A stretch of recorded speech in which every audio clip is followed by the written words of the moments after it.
नमस्ते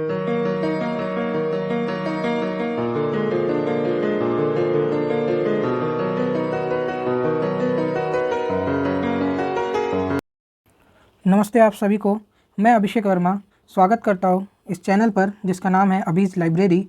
आज हम बात करने वाले हैं the major problem black carbon. तो वीडियो में आगे बढ़ने से पहले मैं आप लोगों को बता दूं कि अगर आप इस चैनल पर नए हो तो हमारे चैनल को सब्सक्राइब करें, साथ ही बेल आइकन को प्रेस कर लें जिससे हमारे वीडियो के आने वाले नोटिफिकेशंस आप तक पहुँच सके। तो चलिए वीडियो को शुरू करते हैं। टॉपिक का नाम आप अपनी स्क्रीन पर देख सकते हैं जिसका नाम है the major problem of black carbon. तो अब ये ब्लैक कार्बन होता क्या है, पहले इसको डिस्कस कर लेते हैं। What is black carbon, what are the concerns. तो ब्लैक कार्बन एक तरीके का एरोसोल होता है जिसमें सस्पेंडेड फाइन सॉलिड पार्टिकल्स होते हैं और लिक्विड ड्रॉपलेट्स होती है। ठीक है, ये चीज़ आप देख सकते हैं यहाँ पर मैंने लिखी हुई है, इसकी एक definition, small definition. Then black carbon result होता है incomplete combustion of fossil fuels और बायोमास का, जो कि दोनों तरीके से प्रोड्यूस हो सकता है, नेचुरली भी प्रोड्यूस हो सकता है और साथ ही ह्यूमन एक्टिविटीज़ के थ्रू भी प्रोड्यूस हो सकता है। Incomplete combustion of fossil fuels, biomass and biofuels primarily the source emissions of the diesel engines, coke stoves, burning wood and forest fires. ये इसके अदर एग्जांपल्स हो गए कि कैसे ये चीज़ आगे बढ़ती है। तो अभी हमने बात कर ली कि ब्लैक कार्बन क्या होता है और इसकी डेफिनेशन को देख लिया। अब अपन आगे की तरफ चलते हैं। तो इसके हार्मफुल इफेक्ट्स क्या है ब्लैक कार्बन के। तो ब्लैक कार्बन एक तरीके का पॉल्यूटेंट नोन है जो कि एग्रीगेटिव होता है ब्रीथिंग डिसऑर्डर्स में, मतलब सांस लेने के लिए या फिर सांस में प्रॉब्लम क्रिएट करता है। Because black carbon particle strongly absorb solar and terrestrial radiation and heat up the atmosphere. मतलब क्या है, ये एब्जॉर्ब करता है सोलर और टेरेस्ट्रियल रेडिएशंस को और एटमॉस्फेरिक हीट को बढ़ाता है और जो मानसून है उसको अपसेट करता है। फिर इसके बाद में आगे चलें, जब ये डिपॉजिट होता है स्नो पर तो ये एक्सलरेट करता है heating of the snow and quicken the melting of glaciers. तो जो कि एक बहुत ही आप बोल सकते हैं इसको कि एक बहुत ही ज़्यादा हार्मफुल प्रोसेस है, क्योंकि ये ग्लेशियर्स को मेल्ट कर देता है, क्योंकि जब हीट। तो ये आपने देख लिया harmful effects of black carbon. अगर आपको पीछे से कोई भी वॉइस आती है तो उसके लिए आप मुझे थोड़ा, आप लोग उसको कॉम्प्रोमाइज़ करें, क्योंकि अब इसको तो मैं भी नहीं रोक सकता हूँ। तो चलिए वीडियो में आगे बढ़ते हैं। अगली चीज़ है कि ये जो ब्लैक कार्बन है ये मेजरली देखने को कहाँ मिल रहा है। तो आप देख सकते हैं गंगोत्री ग्लेशियर पे ब्लैक कार्बन का जो डिपोजिशन है ये कुछ ज़्यादा ही बढ़ गया है। तो अगर देखा जाए Wadia institute of Himalayan geology, जो कि है देहरादून उत्तराखंड में, इसका हेडक्वार्टर है, वहाँ से अगर देखा जाए तो उन्होंने ये एक रिसर्च करी है जिसमें पता चला है कि जो गंगोत्री ग्लेशियर है उस पर ये ब्लैक कार्बन है ये ऑलमोस्ट डबल हो चुका है फ्यू ईयर्स में, because of the agriculture burning and forest fires. Agriculture burning और फॉरेस्ट फायर तो एक ये वहाँ की मेजर चीज़ हो गई है, क्योंकि ऐसे ही जंगलों में आग लग के आगे बढ़ जाती है और फिर बहुत सारी चीज़ें बायोडाइवर्सिटी में हार्म होता है, वहाँ के लाइवलीहुड को हार्म होता है एक्सेट्रा। जो साइंटिस्ट हैं उन्होंने मॉनिटर किया है ब्लैक कार्बन को, 2 वेदर स्टेशंस थे। कौन कौन से वेदर स्टेशंस थे, तो ये आपको याद रखना ज़रूरी है, क्योंकि ये आपके किसी भी ऑब्जेक्टिव एग्जाम में आ सकते हैं कि वहाँ के कौन से 2 स्टेशन इंपॉर्टेंट है। तो चिरबासा स्टेशन जो कि कितनी हाइट पर है, 3600 मीटर हाइट पर है, और फिर भोजभाषा स्टेशन जो कि कितनी हाइट पर देखने को मिलता है, 3800 मीटर। ठीक है, तो मैंने इसके बारे में यहाँ पे एक नोट बनाकर लिख दिया है, आप इसको देख सकते हैं।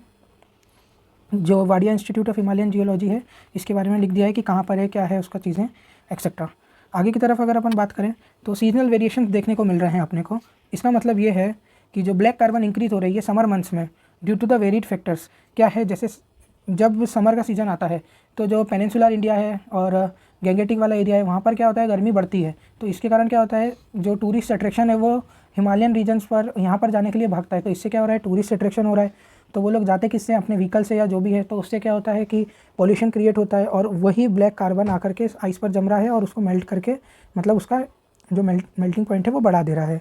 ठीक है, ये चीज़ें हो गई। अब साइंटिस्ट ने जो ये रेंज बताई है ये बताइए कि ये 4.62 मीटर माइक्रोग्राम्स पर क्यूबिक मीटर तक हो गया है, और नॉन समर्स में ये रहता है 2 माइक्रोग्राम्स पर क्यूबिक मीटर। तो ऑलमोस्ट डबल से भी, मतलब आप इसको 2.5 गुना बोल सकते हैं। तो ये एक बहुत ही मेजर चीज़ है जो कि आप देख सकते हैं। अब मैंने यहाँ पर एक छोटा सा पाई चार्ट ऐड करा है, तो इसमें आप देख सकते हैं कि कितना एमिशन कहाँ से हो रहा है। ये चीज़ मैंने आपको यहाँ पर बताई हुई है। फिर आप अगर अपन आगे की तरफ चलें तो इसमें जो reasons for increasing the black carbon concentration in summer season, तो ये जो इसके कुछ रीजंस है, जैसे अप्रैल टू जून ये जो है ये रिमार्केबल इंक्रीज़ होता है ब्लैक कार्बन इसके अंतर्गत, क्योंकि जो टूरिज़्म एक्टिविटी है यहाँ पर बढ़ जाती है। फिर उसके बाद फॉरेस्ट फायर कंट्रीब्यूट, ये देख लीजिए ये फॉरेस्ट फायर का according to the Forest Survey of India the forest fire activity is gradually reported in Uttarakhand from February to June with the peak in fire incidence in May to June। तो ये मैंने लिख दिया है कि वहाँ का जो फॉरेस्ट सर्वे आया है उसमें क्या क्या बताया गया है। अब उसके बाद में besides man made other reasons of the forest fire in the state including क्या क्या है, जैसे बिजली गिर जाना, फ्रिक्शनल फॉलिंग ऑफ रॉक्स हो जाना, मंकी जो होते हैं वो एक्सीडेंटली ग्रोइंग स्टोन्स को कर देते हैं, या फिर तारों पे वो ऐसे तारों को आपस में कनेक्ट कर देते हैं etcetera.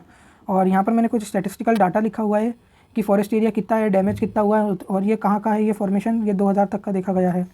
The lowest black carbon concentration has been recorded during the August followed by December, likely due to the absence of tourism activity and the forest fire incident due to these months। तो ये चीज़ बताई गई है, अभी थोड़ा कम देखने को मिल रहा है क्योंकि टूरिज़म एक्टिविटी कम है। तो इसका मतलब ये बोल सकते हैं कि ये जो टूरिज़म एक्टिविटी के कारण है, मेजर रीज़न आप टूरिज़म एक्टिविटीज़ को बोल सकते हैं और फॉरेस्ट फायर को बोल सकते हैं। Local sources of black carbon की बात करें तो वही चीज़ें हो गई, फॉरेस्ट फायर, डोमेस्टिक और कमर्शियल फ्यूल्स हो गए, जो वुड बर्निंग हो गई, सीजनल क्रॉप हो गई, डेवलपमेंटल एक्टिविटीज़ हो गई, कंस्ट्रक्शनल वर्क हो गया, फिर pollution from local, regional and global sources accumulated over the Himalayan region and increasing the concentration of black carbon.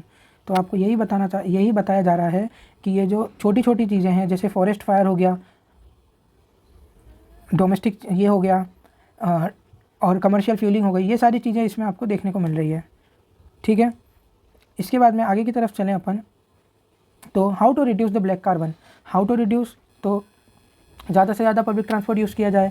जब लाइट्स का यूज़ ना हो तो लाइट्स यूज़ ना करें, क्योंकि लाइट बनाने में भी क्या होता है, आप या तो पानी के थ्रू हाइड्रो पावर बनती है, थर्मल, तो वही कोल कम्बशन होता है, उसमें भी पॉल्यूशन क्रिएट होता है। और ज़्यादा से ज़्यादा चीज़ें रिसाइकल और रीयूज़ करा जाए। फिर reduction of forest fire and smoking करी जाए, जंगलों में लोग स्मोकिंग करते हैं, उससे क्या है वहीं छोड़ देते हैं और फिर वही आग लग के और बड़ा रूप ले लेती है। चिमनीज़ अगर यूज़ करते हैं तो फिल्टर वाली चिमनीज़ यूज़ की जाए और अवॉइड किया जाए क्रैकर्स को, ताकि एयर पोल्यूशन रुके। एयर पोल्यूशन रुकेगा तो भी एयर क्लीन होगी, इससे जो पॉल्यूटेंट्स होते हैं वो पनपना कम हो जाएंगे। और पेड़ लगाना तो सबसे ज़्यादा इंपॉर्टेंट है अभी के टाइम पे। तो ये सब चीज़ें थी जिसको मैंने आपको एक्सप्लेन कर दिया इस टॉपिक पे। और अगर कोई चीज़ आप चाहते हैं कि मैं अपने चैनल पर नहीं लाऊँ, और भी बहुत सारी चीज़ें मैं इसमें लाना चाहता हूँ, पर मैं चाहता हूँ कि आपके सजेशंस मिले मुझे इस चीज़ पर। तो अब वीडियो को अंत करते हुए मैं आप सबको थैंक यू बोलता हूँ, क्योंकि आपने इस लेक्चर को देखा, और इसको प्लीज़ लाइक, शेयर, कमेंट करें, और धन्यवाद।